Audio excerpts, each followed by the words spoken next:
กระทรวงภายในได้โฮมเข้ากับคณะจะตั้งศูนย์กลางภาคตามมติของคณะบริหารงานศูนย์กลางภาคและมีการปรับปรุงการจะตั้งให้ถึกทิศและสอดคล้องกับเพียกงานพิธีได้จัดขึ้นในวันที่ 18 มิถุนายน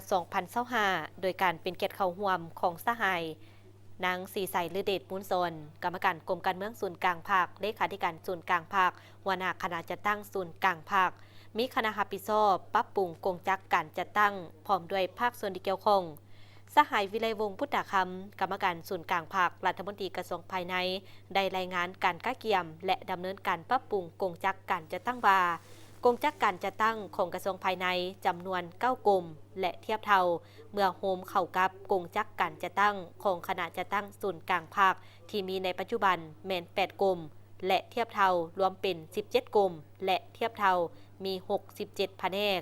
ภายหลังได้มีการปรับปรุงมี12กลุ่มและเทียบเท่ามี51แผนกหลุดลง5กลุ่มและ16แผนกพร้อมทั้งยกย้ายพนักงานราชการของกระทรวงภายในไปขึ้นกับคณะจัดตั้งศูนย์กลางภาคทั้งหมดเกือบ200สหายยิง85สหาย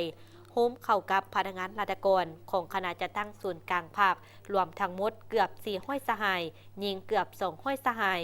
กงจักการจัดตั้งสังกัดอยู่คณะจัดตั้งศูนย์กลางภาคใหม่ประกอบมี12กลุ่มและเทียบเท่าคือห้องการกลุ่มจัดตั้งกลุ่มกวดกา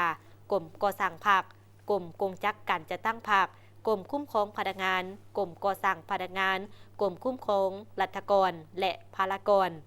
กลุ่มการปกครองท้องถิ่นกลุ่มแข่งขันและย่องยอกลุ่มพัฒนาการบริหารรัฐและสถาบันคนขั้วเปียกงานจัดตั้งและการปกครอง